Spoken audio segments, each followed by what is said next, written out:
I have a D-Link access point, and it's the DAP1650. Okay, it's an access point or repeater or extender. And there's the box. There's the device. It's got a USB for you to put your flash drive. Button for quick connect. 4 gigabit Ethernet ports. Power button. Power jack, and there's a reset button in there. There's a reset button. And there's 4 screws, 3 screws, maybe 4, not sure.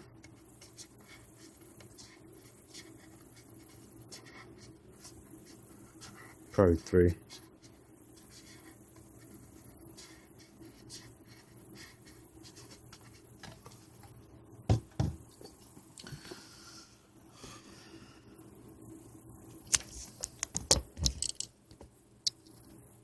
Okay, 1650 box. You can pause and read that.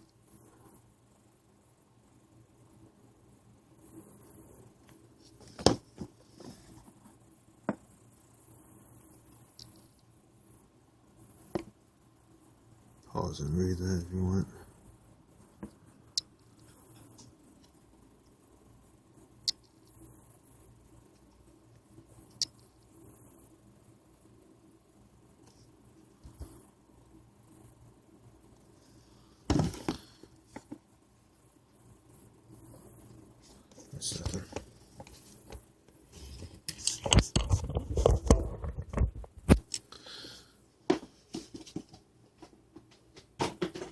And this was on for continuously, and the temperature is 93 degrees Fahrenheit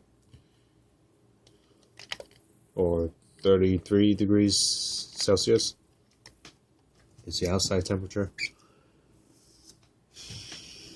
This is not a button, and this is not a button. This is indicate, if it's green, it indicates that there's power, and the other one, if it's green, it means there's internet access. It's a power button here. Push it on. Just plug it in. And again, this is to show that if it's green, it means that it's connected to the internet. Alright, that's it. While that's booting up, I'm gonna fire up a browser.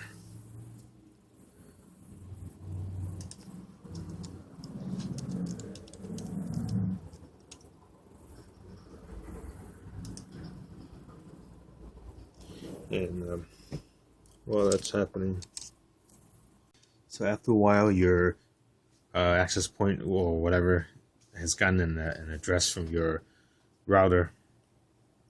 All you gotta do is bring up a browser and type in already did it, so it's D-Link ap.local. And it's slash, so it's got to be, so you got to put in http://d-link ap.local, and an extra dot there. You got to put that extra dot there, and then a slash, and then it should go to this login. And of course, there's no password when you first set it up, so you should just go there. And I would skip the wizard. You don't really need it. Go straight to the setup here. Wireless setup.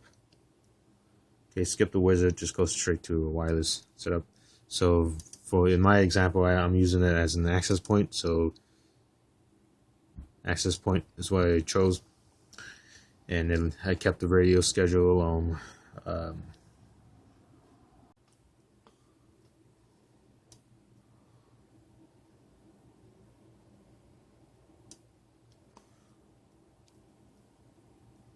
Bring that up a little bit. Okay, so I left that alone, and there's 2 bands. There's 2.4 gigahertz and a 5 gigahertz. If I kept them both on, so I left everything default. Enabled wireless, I left it default. The only thing you got to change is you got to give it a name. wireless access name. That's going to be the name that you're going to put on your laptop or your tablet or whatever. So you could just call it, John Smith or something. So you can just call it something. Just give it a name, an arbitrary name. And it's also called an SSID. That's just a name that it's an arbitrary name that you can make up. I kept everything default. BGN, everything default, visible, everything. And in security, you have to set up security. You do have to set up. I would choose WPA Personal. The WPA Enterprise is actually better, but you don't have all these sophisticated. I'm assuming you don't have all these sophisticated security systems. So I would choose WPA Personal. WEP is the old one that's easy to crack. WPA Personal is what you want. So choose AES, WPA2, pre-share key. That's what you would call the password. You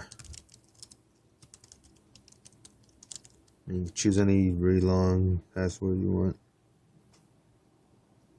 Okay, so just choose pick any password. So again, it's only name and password is what you really need to take down from here. So just set it up.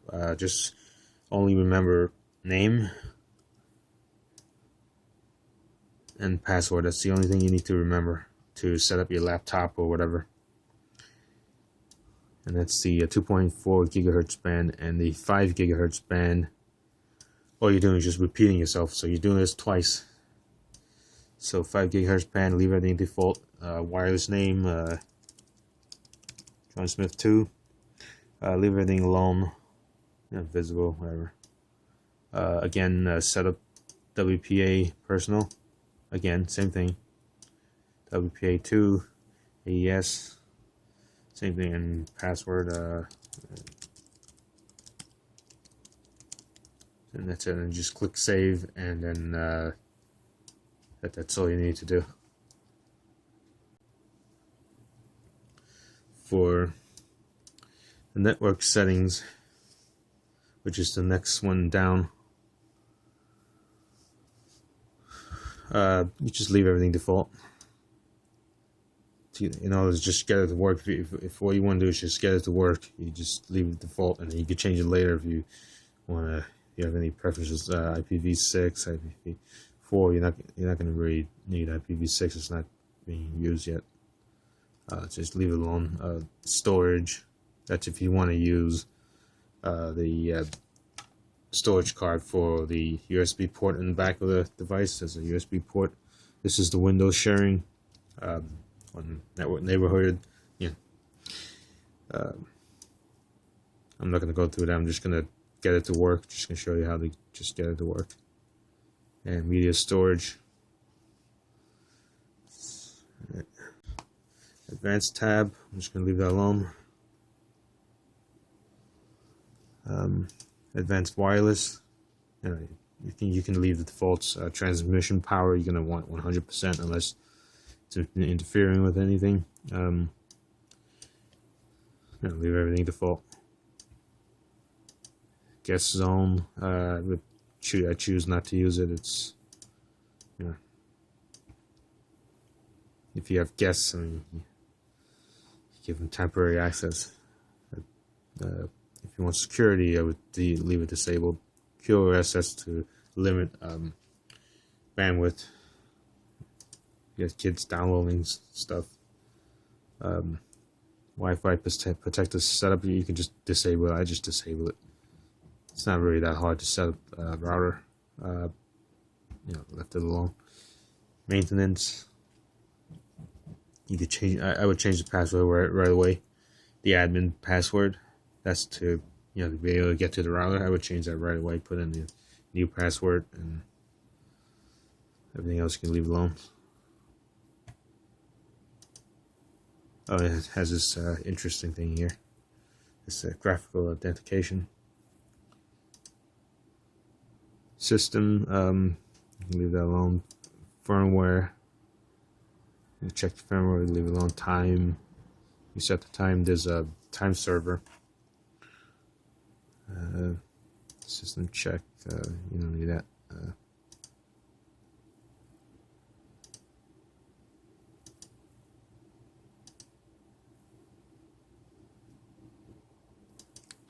And if you want to know who's connected to the wireless device, right now I have nothing there. But if you had a tablet or something, it would show up here. Right, that's enough of that.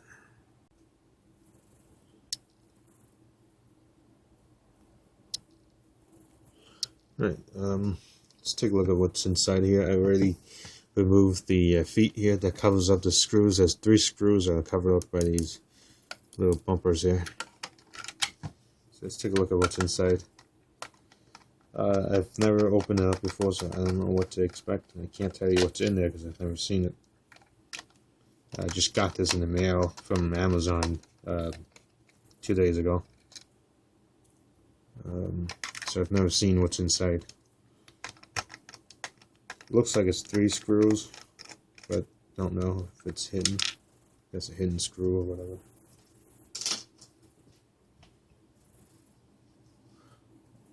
Alright. So let's take a look at what's inside.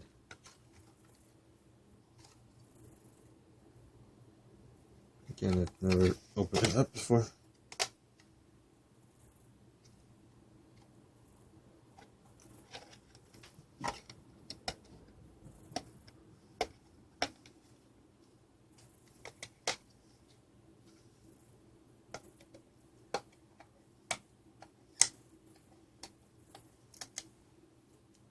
Screw there. There's nothing under that sticker.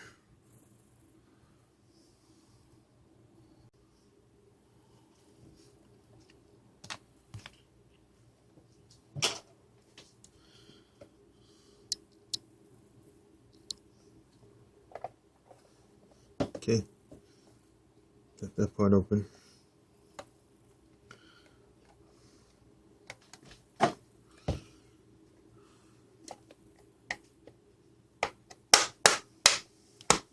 I need one of these pry bars. Slide it down and it opens up. Right.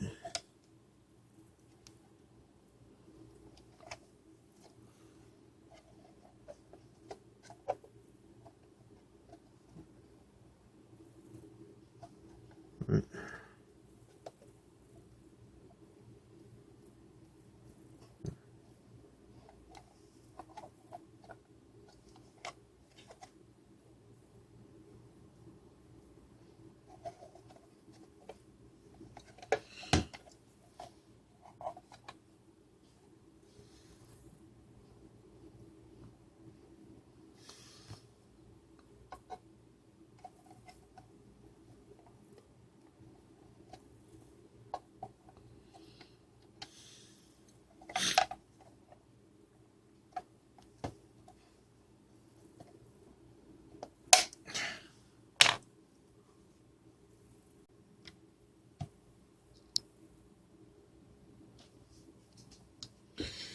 Okay, so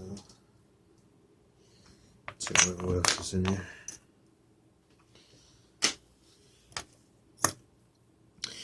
Something's holding this out. Maybe there's something under here. That looks like this top ring here, this sticker, it's hiding 2 more screws.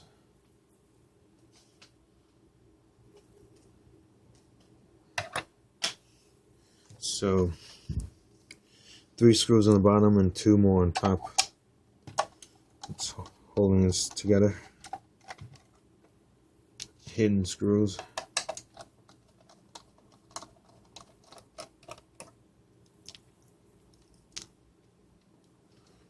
Okay. So you gotta play this game a little. And that's what's inside.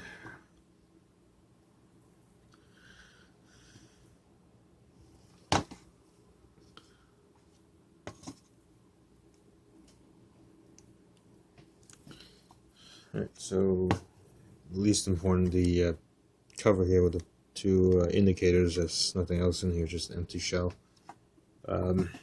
the other half with the ports and everything. That's where the motherboard is. I'm not gonna. I'm not sure if I can. We're gonna take it out, but if I can. No, it's just stuck there with stickers. The antenna here, it's got a double-sided tape. Here, double-sided tape, and here another antenna with a double-sided tape. And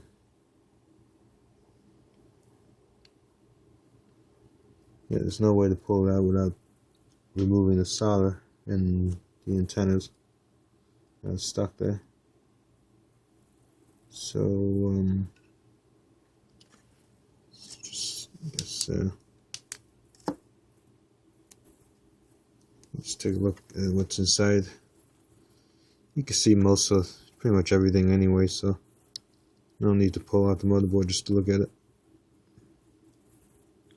And those cans are covering the transmitters, the radio transmitters. It's shielding the sensitive transmitters inside from outside radiation. Shields it from interference. Those are the Ethernet ports, the 2 here and 2 there.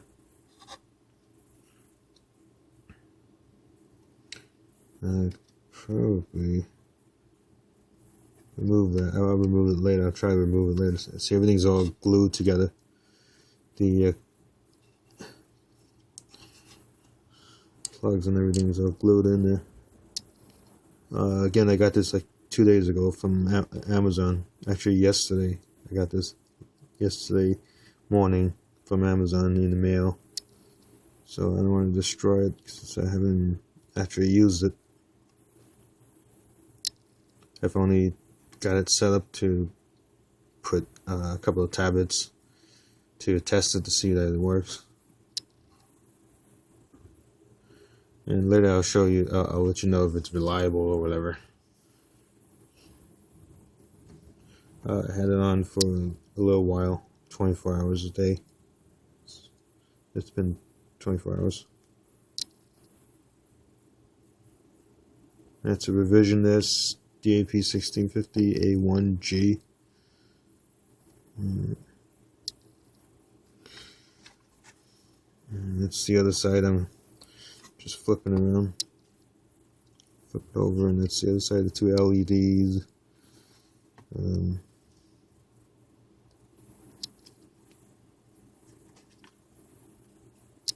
case you're curious to see what's inside. And again, it's got these hidden screws all over, hidden by stakers to make things difficult for you. Let's see what's inside those cans. Just lift those cans up. If I can. Oh, it comes right up.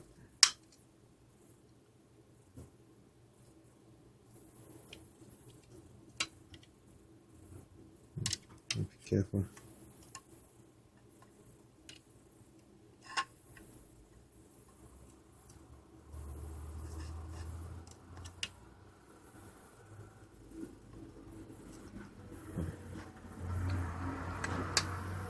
I'm not sure that I want to. Actually, I think it's glued in. Oh no, it's soldered in there. No, actually, I can't lift it up. It's I think it's soldered in there. Well, anyway, it doesn't matter.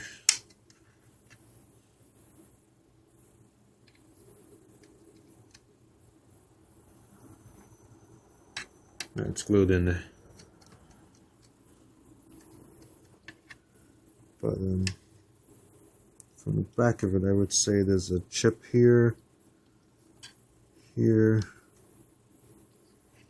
and there. So this one's here.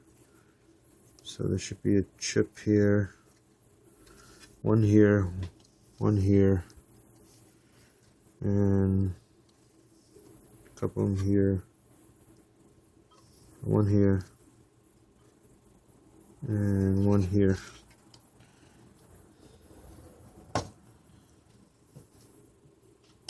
Let's plug that in, see what the temperature is.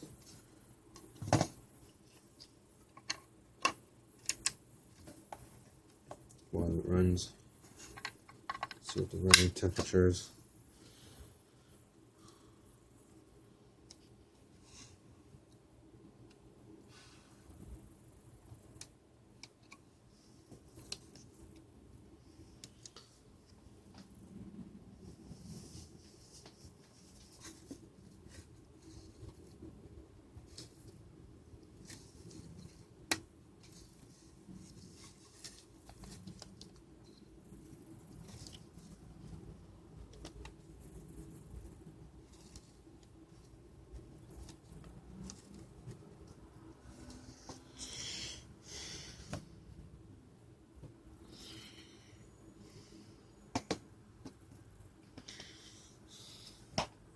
Oh, still works, so didn't break anything.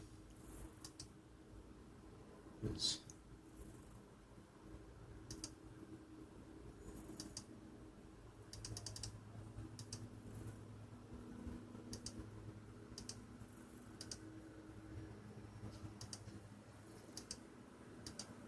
right, the web browser interface still works, so I didn't break anything.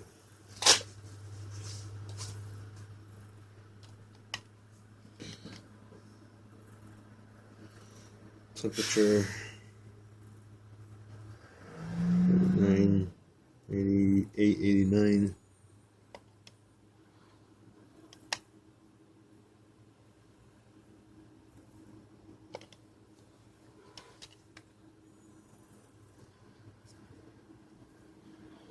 Had it on for a few minutes and already it feels warm. I can leave it on for a while and then I come right back and measure the temperature after it's been on for an hour or two. Okay, now that it's been on for a couple of hours, let's check the temperature.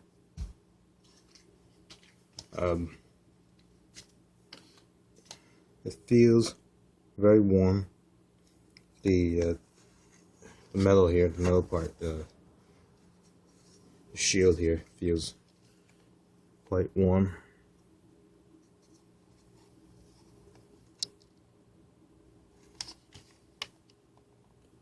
This here is metal shield, so let's check the temperature. And the highest point is about 100 degrees, 101.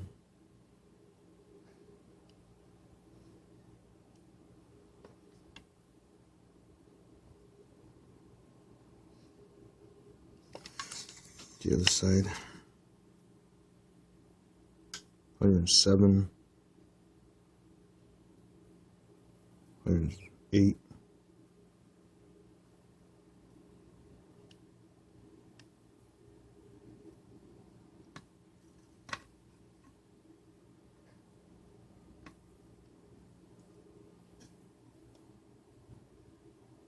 And 11.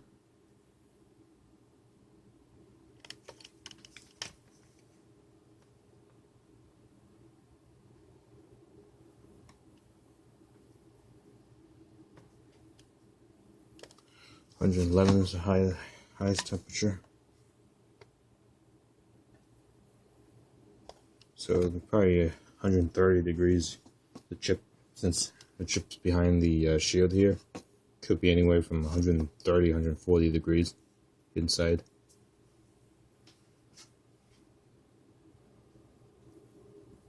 But, what else does that look at?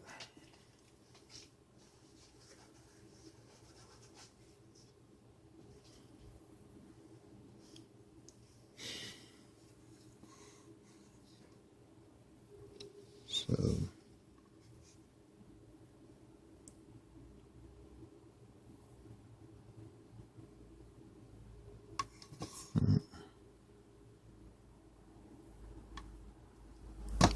Alright, that's it.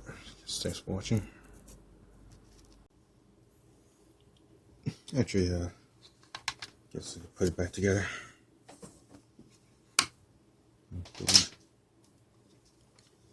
And snap back together. I didn't modify anything, so didn't move anything inside, and so it's working, functioning properly after this disassembly.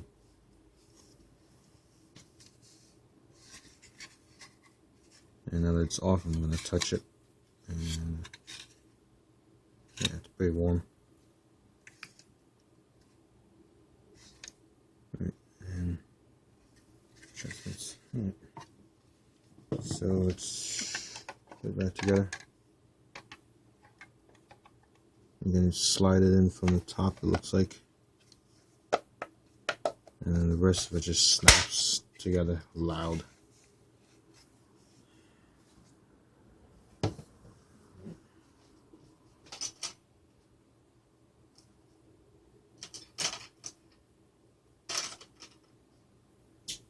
Total of 3 and 2 screws.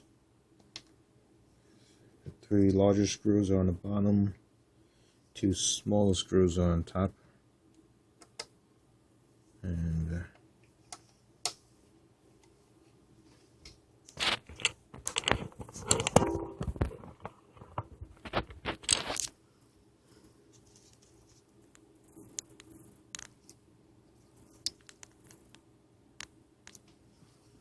let's just put them back together.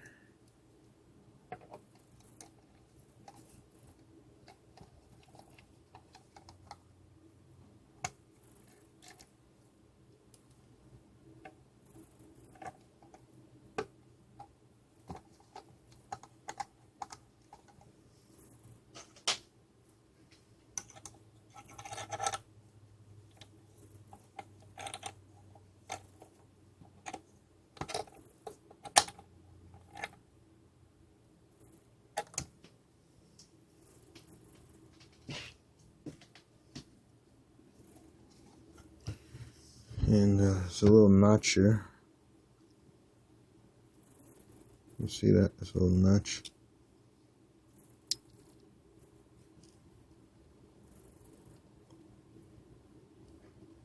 Here.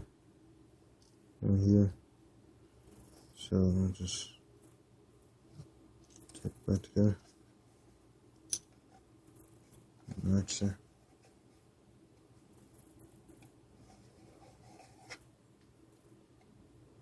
Alright, like new.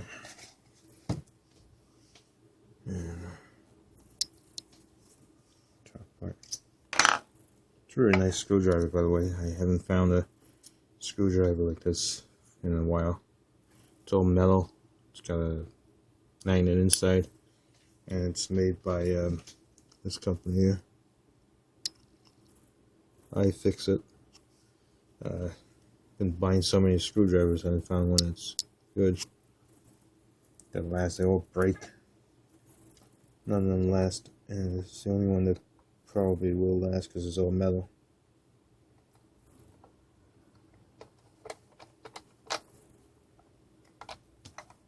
It's got this little leverage here.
And I guess I could put the feet back in. And that's it. Like new. And yes, it still works. See, it still works. Alright. So watching.